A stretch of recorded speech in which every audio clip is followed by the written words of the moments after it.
Olá novamente, aqui é Diogo Santana e agora eu vou dar início à aula 5 do curso básico de investimentos. Eu vou falar sobre alguns conceitos importantes, a começar pelas regras de Warren Buffett. O maior investidor de todos os tempos tem como regra número 1, nunca perca dinheiro. E a regra número 2, não esqueça da regra número 1. Agora eu vou explicar o que ele quis dizer com essa frase. Quanto mais você perde, mais difícil é de recuperar aquela perda. Por exemplo, se as ações da Petrobras estão custando R$20, mas acontece algum problema na empresa e elas caem pela metade, ou seja, elas caem 50%, ficando cotadas atualmente a R$10, para voltarem a custar R$20, elas precisam dobrar de preço, ou seja, subir 100%. Utilizando aquele mesmo exemplo da Petrobras, que as ações custavam R$20, eu fiz algumas simulações de quanto elas teriam que subir para se recuperar ao patamar anterior se elas caíssem 10, 20, 30, 40 até 90%. Em uma queda de 20%, as ações cairiam para R$16 e teriam que subir 25% para voltar aos R$20. Mas supondo uma queda de 80%, onde as ações sairiam de R$20 para R$4, as ações delas teriam que subir 400% para voltar ao patamar que estavam anteriormente. Ou seja, quando a queda não é tão grande, você precisa praticamente do mesmo percentual para se recuperar. Mas quando o percentual de queda aumenta, fica mais difícil ainda voltar ao patamar anterior. Por isso que se houvesse uma queda de 90% seria ainda mais difícil, porque a ação teria que subir 900% para voltar aos R$20 que estava anteriormente. Para se proteger dessas grandes quedas, é necessário diversificar seus investimentos, como já foi visto na aula 4. Também é importante não ser uma pessoa gananciosa. Muitos investidores são tentados por promessas de rentabilidades absurdas, mas que com o tempo se revelam pirâmides, fraudes e esquemas elaborados por estelionatários. Agora eu vou mostrar alguns casos reais de esquemas que aconteceram no passado. O primeiro exemplo foi em 1920, com Charles Ponzi, que convenceu milhares de pessoas a investirem em cupons postais, prometendo 50% de rendimento nos primeiros 45 dias e 100% em 3 meses. Em 6 meses o esquema quebrou e os investidores ficaram sem receber. O segundo exemplo foi em 2012 com a empresa Telex Free, que começou a crescer sob a fachada de ser uma provedora de telefonia via internet em um sistema de marketing multinível, mas no final revelou ser mais uma pirâmide financeira, ou um esquema Ponzi, por causa do nome de Charles Ponzi. Nessa situação, mais de R$2 bilhões investidos foram perdidos. A segunda regra de Warren Buffett é que é muito melhor comprar uma empresa maravilhosa a um preço justo do que uma empresa justa a um preço maravilhoso. O que ele quis dizer com isso é que o barato sai caro. Não basta apenas aproveitar oportunidades e utilizar seu dinheiro em caixa, a sua reserva de liquidez, para comprar ações baratas. É necessário investir em boas empresas. Após uma queda muito grande, os investidores tendem a acreditar que a cotação das ações daquela empresa vão voltar a subir para o patamar que estavam antes. Um exemplo recente disso é a empresa Oi. As ações da Oi custavam R$ 127,90 em abril de 2012 e muitos investidores poderiam falar: R$ 127 é muito caro. Um ano depois, em 2013, elas estavam cotadas a R$ 58,70. Houve uma queda de 54% nesse período. O investidor que viu esse preço de R$ 58 e comparou com o preço anterior poderia falar: caiu pela metade do preço, agora eu vou comprar. O que acontece é que os investidores ficam ancorados naquele preço inicial de R$ 127. Então qualquer valor abaixo disso é um valor interessante para você poder comprar as ações, acreditando que elas vão voltar ao patamar que eram anteriormente. Só que um ano depois, em 2014, elas já estavam cotadas a R$ 25,30, o que foi mais uma queda, comparando com a anterior, de 56%. E no total, comparando com o valor inicial de R$ 127, é uma queda de 80%. Aquele investidor que ficou tentado a comprar as ações no ano anterior, quando as ações estavam a R$ 58, mas não quis comprar porque achou que elas estavam caras, quando olha o gráfico e vê as ações a R$ 25, pensa: agora eu vou comprar pesado, já imaginando a rentabilidade que teria se as ações voltassem ao preço original de R$ 127. Só que em 2015 as ações já estavam cotadas a R$ 6, outra queda de mais 75% em comparação com o ano anterior, e um total de 95% de queda em relação ao inicial de R$ 127. E é agora que entra aquele investidor que pensa: R$ 6 eu vou comprar porque se subir eu vou ficar rico, já que uma ação a R$ 6 é uma ação muito barata na visão dele. Só que hoje, em 2020, as ações estão cotadas a R$ 1,74, uma queda de 99,74%, e para voltar ao patamar anterior, a ação teria que subir hoje 7.250% para voltar a R$ 127, que era em 2012. Por isso que na visão de Warren Buffett é muito melhor você investir em empresas boas do que comprar uma ação apenas porque ela está barata. A terceira regra de Warren Buffett que eu vou mencionar agora é uma frase dele que é mais ou menos assim: quando chover ouro, use o balde. Ele quis dizer com essa frase que durante uma crise todas as ações caem sistematicamente e não há diversificação que te salve, mas é aí que aparece a oportunidade para comprar ações de empresas boas a preços fora da realidade. É durante esses momentos que você vai poder ser sócio de empresas que sempre quis, mas não teve a oportunidade porque as ações estavam muito caras. Por exemplo, as empresas Magazine Luiza, WEG e Klabin, que tiveram quedas de 48%, 46%, 41% durante a crise e depois de 2 ou 3 meses elas já estavam de volta ao patamar anterior. Dificilmente você verá empresas de alta qualidade serem cotadas novamente aos preços que chegaram durante uma crise. São oportunidades que podem ser únicas na vida de qualquer investidor. Um outro conceito importante que eu queria mencionar é a visão de sócio. Quando você investe em ações, tanto aqui no Brasil como de outros países, você se torna sócio das empresas, sendo dono de uma parte delas, tendo direito a voto e a participação dos lucros, que são os dividendos. Para que fique claro, é possível fazer um comparativo com a franquia. Se você tivesse o capital e a vontade suficientes para abrir uma franquia, qual seria a sua escolha? A primeira coisa que o empreendedor deve buscar em uma franquia é o lucro. Você abriria uma franquia que desse prejuízo? O investidor deve ter essa mesma mentalidade, olhar para as ações como negócios a serem feitos, investir em boas empresas que deem lucro ou que pelo menos tenham expectativas de lucros futuros. Comprar ações de empresas que só dão prejuízo é o primeiro passo para perder dinheiro. Antes de comprar uma ação, é importante também se perguntar: essa empresa vai continuar existindo daqui a 10, 20 ou 30 anos? Essa é uma análise muito simples, mas que te poupará muita dor de cabeça. O terceiro conceito importante é sobre os dividendos que a empresa paga. Quando uma pessoa abre um negócio, um empreendimento, espera-se que ele dê lucros, que sejam superiores ao investimento de renda fixa no mínimo. O investidor em ações deve olhar para a sua carteira de renda variável da mesma forma.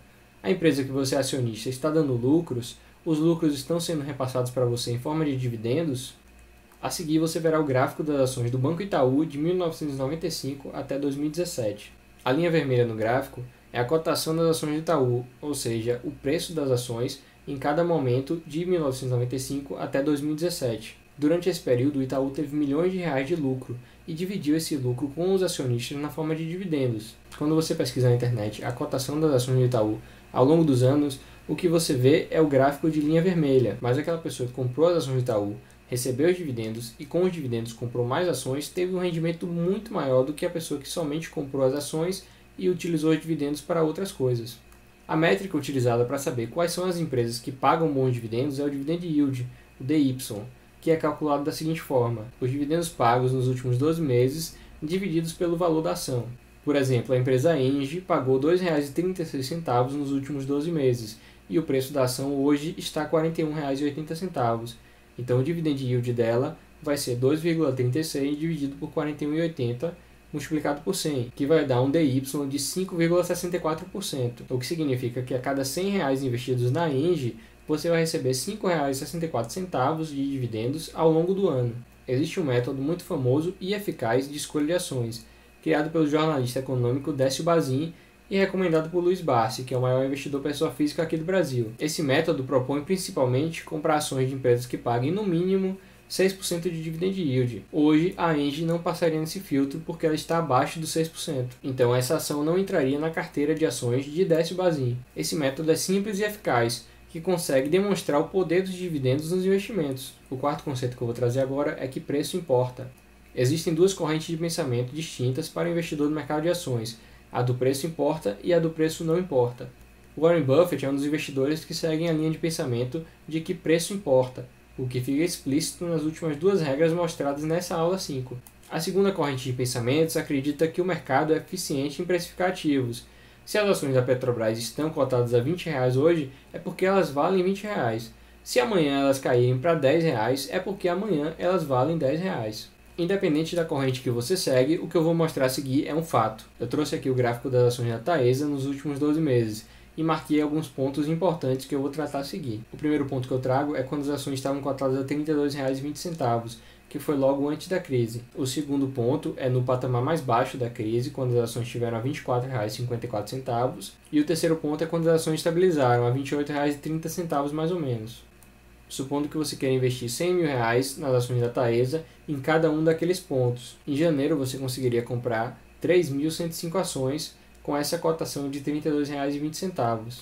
O dividend yield, que eu acabei de explicar que varia de acordo com o preço, seria de 7,5%, considerando a cotação de R$ 32,20, e te daria em um ano R$ 7.494 de dividendos. Agora, considerando que você tivesse esperado mais um pouquinho e tivesse comprado as ações na cotação de R$ 24,54, você teria comprado 4.074 ações. O dividend yield nesse período seria de 9,84% e você receberia R$ 9.833 por ano de dividendos. E por fim, se você tivesse esperado até julho para comprar as ações a R$ 28,30, você teria comprado 3.533 ações. O dividend yield seria 8,53% e os dividendos por ano seriam R$ 8.527. Comprando as ações quando elas estão baratas, é possível ter uma quantidade maior de ações, que te darão mais dividendos e você também terá um percentual de dividend yield maior. É claro que ninguém consegue adivinhar qual será o ponto exato onde a ação está mais barata. O sentido de ter dinheiro em caixa é utilizá-lo para fazer compras sucessivas, ou seja, aportes graduais, a partir do momento que as ações começassem a cair muito. Nesse gráfico aqui, você começaria a comprar as ações quando a crise começasse, até que ela chegasse ao valor de R$ 24,54, então as ações começariam a subir. Quando a crise começa a passar, não faz mais sentido queimar o caixa, porque os preços voltam ao normal. Por esse gráfico, você veria que as ações a R$ 24,54 começariam a subir, então não faria mais sentido você continuar utilizando seu dinheiro em caixa para comprar ações que estivessem ficando caras, a não ser que mesmo que elas continuassem subindo até chegar a R$ 28,30 e você considerasse que essas ações continuavam baratas. Esse é o objetivo de ter dinheiro em caixa, aproveitar oportunidades. O quinto conceito que eu vou trazer é investir mais ou investir melhor. O investidor iniciante acredita que deve acertar sempre, que precisa sempre ter altas rentabilidades, por isso ele perde muito tempo tentando adivinhar qual será a próxima Magazine Luiza, tentando dar a tacada perfeita que o deixará rico rapidamente, mas isso não é o mais importante nos investimentos. Você não precisa buscar sempre os melhores investimentos, comprar as melhores ações e ter altas rentabilidades. O mais importante é buscar aumentar seus aportes mensais, mesmo tendo rentabilidades inferiores à das pessoas que o cercam. Por exemplo, João e Maria são investidores com perfis diferentes. João é arrojado e só investe em renda variável, tendo uma rentabilidade média de 10% ao ano. Maria tem um perfil mais conservador, ela tem uma parte do dinheiro em renda fixa e outra parte em renda variável, alcançando uma rentabilidade média de 8% ao ano. Por outro lado, João não controla bem os gastos, sobrando apenas R$ 500 por mês para investir. Já Maria tem um trabalho que remunera melhor e ela consegue controlar melhor os gastos, sobrando R$ 1.000 por mês para investir. Nesta situação, nós temos João, que investe melhor, e temos Maria, que investe mais. Então, qual seria o melhor dos dois? Após um ano de investimento, João teria R$ 6.000 e Maria teria 12.000, teria o dobro de João. Após 30 anos investindo, Maria teria um patrimônio quase 50% maior que o patrimônio de João, mesmo tendo rentabilidades inferiores.